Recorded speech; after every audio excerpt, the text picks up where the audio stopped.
Dear friends, this is Nishant Rastogi and you are watching CNRI.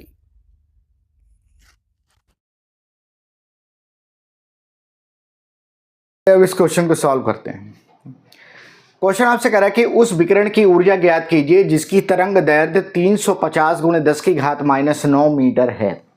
आपको क्या करना है, ऊर्जा ज्ञात करनी है और आपको तरंग दैर्ध्य दी गई है। तो देखिए, सबसे पहले हम यहाँ पर क्वेश्चन को कभी भी सॉल्व करते हैं तो उसमें हमेशा लिखते हैं कि दिया है। क्या क्या दिया है? तो हमें दिया जो है वो है तरंग दैर्ध्य दी गई है। तो हमें दी गई है विकिरण की तरंग दैर्ध्य यानी लैम्डा का मान दिया है और ये 350 गुणे 10 की घात -9 मीटर है। ठीक है ना। और हमसे ऊर्जा का मान यानी कि ई का मान पूछा गया है। तो आपको एक बात समझ में आ रही है कि आपको एक बात याद आ रहा है कि प्लैंक क्वांटम थ्योरी के हिसाब से लगाएंगे, प्लैंक क्वांटम सिद्धांत के हिसाब से लगाएंगे तो ई इक्वल टू जो आएगा वो आएगा hc/λ। ठीक है ना। अब hc/λ आएगा तो h क्या था, प्लैंक नीतांक का कितनी वैल्यू होती है 6.626 इंटू 10⁻34। ठीक है ना। 6.626 गुणे 10 की घात -34 जूल सेकेंड होती है। c क्या है, c जो है प्रकाश का वेग है, इसका मान कितना होता है 3 गुणे 10 की घात 8 मीटर प्रति सेकेंड। ठीक है ना। और लैम्डा का मान कितना दिया हुआ 350 गुणे 10 की घात -9 मीटर।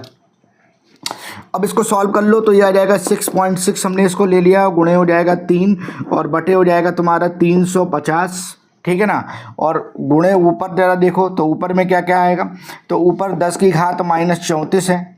ठीक है ना। ऊपर जो है वो क्या है 10 की घात -34 है और गुणे क्या है 10 की घात 8 है और गुणे 10 की घात ये वाला ऊपर जाएगा तो क्या हो जाएगा 9 हो जाएगा। तो अब जरा देखो फिर से यहाँ पर, तो ये तुम्हारा आएगा 6.6 गुणे बाई 3 और बटे हो जाएगा 35 गुणे, अब ये वाला ऊपर की तरफ गया, ये वाला ऊपर की तरफ गया तो माइनस में आ गया तो 10 की घात -35 हो गया और गुणे 10 की घात 17 हो गया। देखना भाई 9 और 8 जो होगा ये मिला के 17 हो जाएगा। ये वाला जो शून्य ऊपर की तरफ जाएगा, ये वाला शून्य ऊपर की तरफ जाएगा तो ये जो होगा वो कितना हो जाएगा, ये वाला शून्य ऊपर की तरफ गया तो इसको हम लिख सकते थे 35 गुणे 10 की घात 1 और जब ये एक ऊपर जाएगा तो माइनस में लाएगा तो ये क्या हो जाएगा, तो ये हो जाएगा 10 की घात -35। सही है ना। अब जब हम इसको सॉल्व करके लाएंगे तो ये वैल्यू आएगी 5.6 गुणे 10 की घात -19।